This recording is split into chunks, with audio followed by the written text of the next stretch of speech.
What is going on today, you beautiful blessed boys and girls? Thanks so much for tuning in. I'm going to give you a second update here on the Poker Bankroll Challenge. I'll link the first video below, but essentially started with a $3,000 poker bankroll. We're going to run that up to 100K and do some really fun stuff as we go through that. We're going to do some giveaways along the way. We're going to fly some people out to Vegas to play in some tournaments with us along the way. So give the video a like, give it a comment, give us a subscribe. I'm going to be picking a few people to do that here next year in the 2023 World Series of Poker to bring you out. For chances at that, man, just comment below I want in, or if you like the video, give us some feedback on that too. And today we got a really cool one. We're going to roll into, I'm going to give you a fun story involving Viffer and Antonio Esfandiari, which is probably one of the most embarrassing moments of my life at the time. I'm going to do a hand breakdown from one of the hands I played on, update you on where the bankroll's at a few weeks in, and give you one cool lesson I think poker's taught me along the way. So let's hop in, guys. So we currently sit at $4,850. We started with 3K, so we're up $1,850 in a few weeks. I've been putting in not a ton of volume, to be honest. Again, poker's not up there on the hierarchy of my list anymore. It used to be the most important thing I did every day. I centered my whole day and life around poker when I was a professional for 9 years.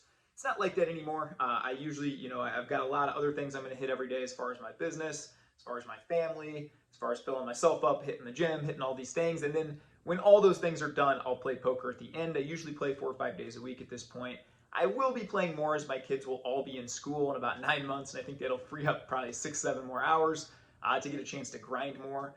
I was up to as high as about 52, 5,300, and then we hit a little setback, so we're down, a little $300-400 downswing right now. This happens. I've been playing long enough to know it ain't going to be a straight up craft where, it's going to be a little hiccups here and there along the way. Yeah, stay in the course. I'm really excited about it. So the first thing I'm going to do is break down a fun hand here. If you like poker, I love talking poker hands. This is always fun for me. I was at 100 no limit, which means blinds are 50 cents and $1. We have a pretty weaker regular that I played a ton against, probably tens of thousands, if not 100,000 hands with this guy. I know a lot of what he's capable about and really aware of what he's going to do and not do in games. Then we got a pretty big whale in the spot too. So it goes that he opens up to $2.50 from, I believe, cutoff. And the small blind whale defends. He defends out of the small blind for $2 more. I'm in the big blind. It's $1.50 more. $7.50 is the pot. We're getting a great price. We have 10-6 of spades, so we go ahead and make the call. The flop comes Queen Jack 9 with 2 hearts and a diamond.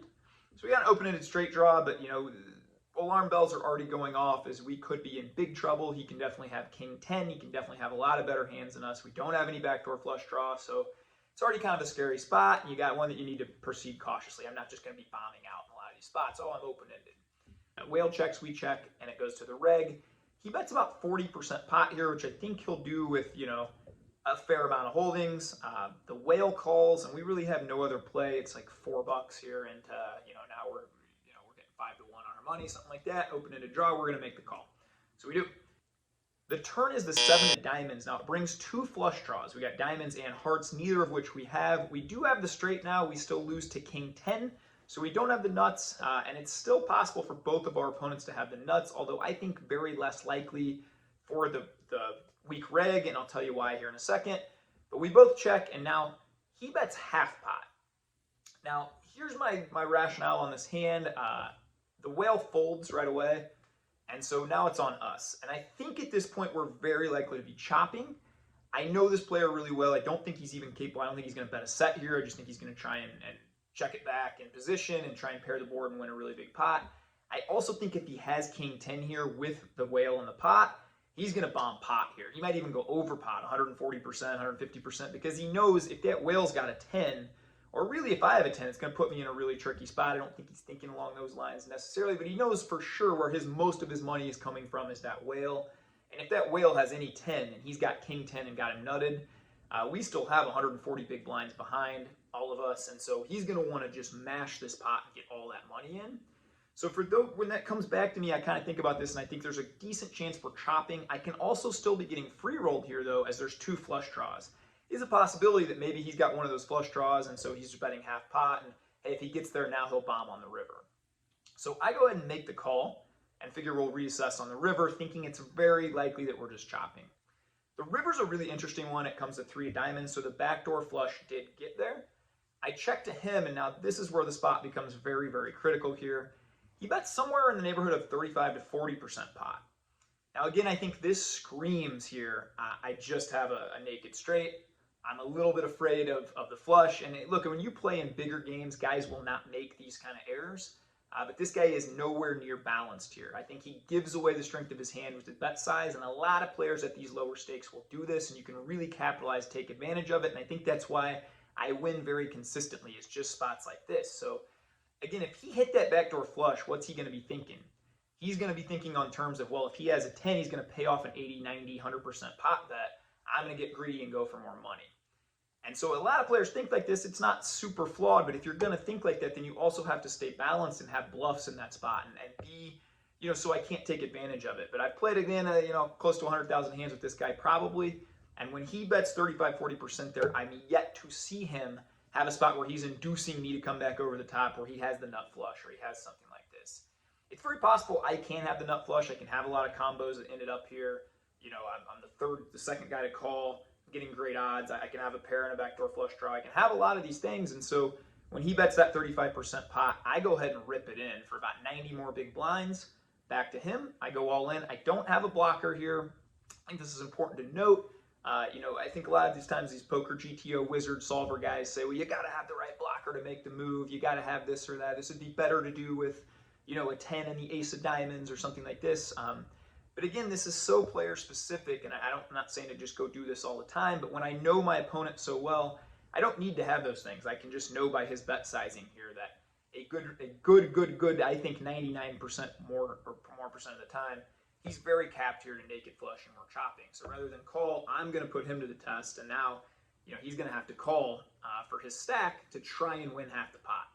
So he times down, and he folds, and we end up winning like a 65, 70 big blind pot that we should have chopped. I'm 100% we should have chopped, but I get to win all of that. I think it's because I break down the hand and logic through it step by step, something that just comes natural to me at this point after, tens of millions of poker hands. But I think that's when you're approaching the game of poker, that's how you have to play it, is start to think in terms of these spots. What are other players capable of? How can I exploit them and take advantage of them in certain spots, just like this one. A really fun story from poker. This is one of my welcome to poker moments, man. I was 22 years old. Really well-known pro at the time. His name's Viffer. I can put him up on the screen. Really super cool guy. Probably one of the coolest dudes I've ever met. He's just this larger-than-life character, right? And I only knew him from online. He played on PokerStars. I did too. He played much, much higher than I did, but our paths would cross sometimes in some of the mid-stakes game if I was chasing a fish up there, and he was maybe playing a little lower, the games were slower or something.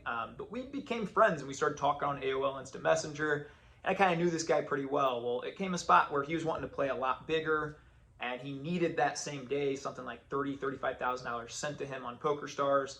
Took a few days to deposit the money, so he just asked if I could transfer it over to him. I was planning on coming to Vegas in a few weeks for the World Series of Poker anyway, and he's like, hey, I'll give you the cash then. So yeah, no problem. This kind of stuff happens all the time in poker. I know this sounds probably really weird if you're not in poker, but this is the kind of thing where, hey, Viffer has an above reproach.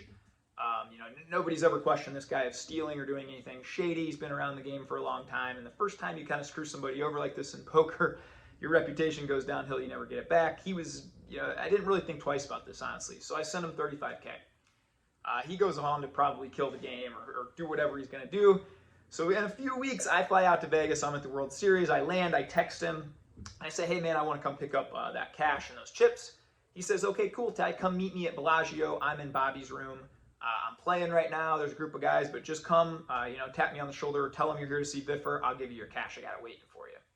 So, again, I'm a 22-year-old kid, man. I probably weigh 120 pounds at the time, soaking wet. I look like I'm 14. I would get carded as I go into these places. I remember walking up to this high-stakes room, and at the time, these guys are my heroes, man. I peer in there. I see Viffer with a mountain of cash in front of him. I see Phil Ivey. I see Esfandiari. I see Negrano. I see all these poker legends that I'm at the time, and I'm looking up to all these guys. I've watched every hand they've played on high-stakes poker, on World Series of Poker, all these shows. So I'm kind of in awe-struck here, just getting to see this for a minute as Viffer finishes his hand. And then he kind of looks back at me and he says, oh, what's up, Ty? And he flips me to a 25K chip and gives me some cash for the rest or whatever. So I say, thanks, man. I wish him luck. I'm kind of thinking nothing else of it. And then as I start to turn around, I hear Esfandiari say, it's loud enough for me and everyone in the room to hear, is that your little boy prostitute last night, Viffer? Is that who you hired to make you happy? Or something like this, you know? And bro, my face just turns beet red. You know, again, this is Antonio Esfandiari, a guy that I really look up to. He's making this comment about me. So I just kind of put my head between my legs and kind of, have a great day, Viffer. You know, I don't really know what to say, man. What can you say to that? And so I just kind of walk out. I remember, you know, when I chatted with Viffer after or whatever, you just joking that they all kind of joke around like this. This is the kind of relationships they have in these higher stakes communities. But I remember just, man, feeling like I was like literally an inch tall and walking out of that room. One of the massive lessons, I'll shift gears here, that I can say that, you know, I again love poker so much because I feel like if you're doing it right and you're really trying to get better at poker, you'll get better at life. And you know, my first couple years when I was a high stakes poker player, or mid to high stakes, I was playing some of the bigger games on PokerStars, which at the time was like 5, 10, and 10, 20 no limit. I was beating those games, but I was really losing in every other area of life. My relationships with even my family were a disaster, with my friends were a disaster. When I was losing, I was just a nightmare of a human. I wouldn't leave my room for a few days at a time. I mean, being a 21-year-old and losing $30,000 in a few days, you know, you can't imagine the emotions that takes on you. And even the other way, when you're, you know, I remember having a $60K month at 21 and just feeling like, dude, I can go buy a Benz in cash. I can fly all my friends to Vegas. I can do whatever, I can do anything I want on this, you know. So managing those emotions became a really hard thing. And you know, I really appreciate poker looking back. I'm grateful for it because I had to work so hard at managing those highs and lows. I've seen that in my life even have kind of ups and downs, and we all go through those seasons of life that are just harder, more challenging, or that things are just seem to be always going our way. But I think poker's really helped me develop a mindset of just being obsessed with doing the best I can and not really worrying else about, did I win that day? Did I lose that day? What's everybody else doing that day? You just have to be so process focused to have a 19-year career in poker and be consistently winning like I am. There's kind of no other way.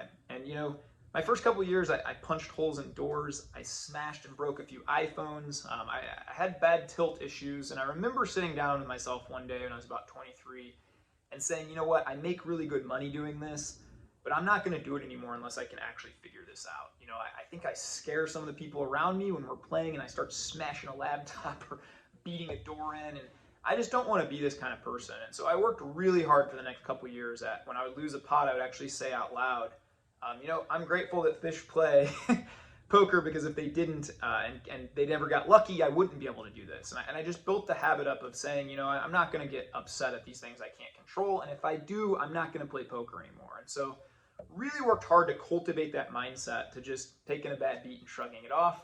I knew I had really made it as a pro when I remember playing out in the World Series, maybe 2009, 10, something like that. Big game in Arios at 10, 20, 40, no limit. I got it all in a three-way pot with a set against a pair and a flush draw and a naked flush draw on the turn for something like 33, 34,000. One of the biggest pots of my life at the time live. And that card came and they hit the flush. And I remember at the time cash played and I had to hand, you know, a lot of cash over to this guy, but I'll never forget knowing that I really made it as a poker pro. I went home right after that. I went for a jog. I read a little bit. I went back and played a session that night, still played well. And I remember meeting buddies to bowl or go to a bowling alley later, and I never once brought up that pot. And I just had a great time with them, and nobody knew that I had, you know, lost the biggest pot of my life that day. And I kind of knew at that point I had solved that in my mind, that I was just process focused, going to do the best I could and not really worry about the outcome. So I think if you're struggling with that at poker, you really need to, you know, you can hire a mindset coach. You can do a lot of these different things. You can journal a lot. You can work on saying these things out loud. But I think if you're going to do this long term or even play for fun, you don't want to get upset about bad beats. It just makes you look foolish. You really need to work on your mindset and cultivate that. So thanks guys for tuning in. I really appreciate it. These updates will be coming at least once a month. Again, give the channel a like, give the video a like, comment down below. We're going to be tallying up who comments, who likes, who shares these things. And I'm going to be flying 3 people out here next World Series to play in a Colossus event. I'm going to fly you out. I'm going to put you up in a hotel. I'm going to put you in this event. We're going to play some cash games and fart around Vegas a little bit together. This is something that I've really wanted to do. I love poker. I love the community of poker. Thanks for tuning in, guys. Go bless up. Have a great day, and let's be our best selves.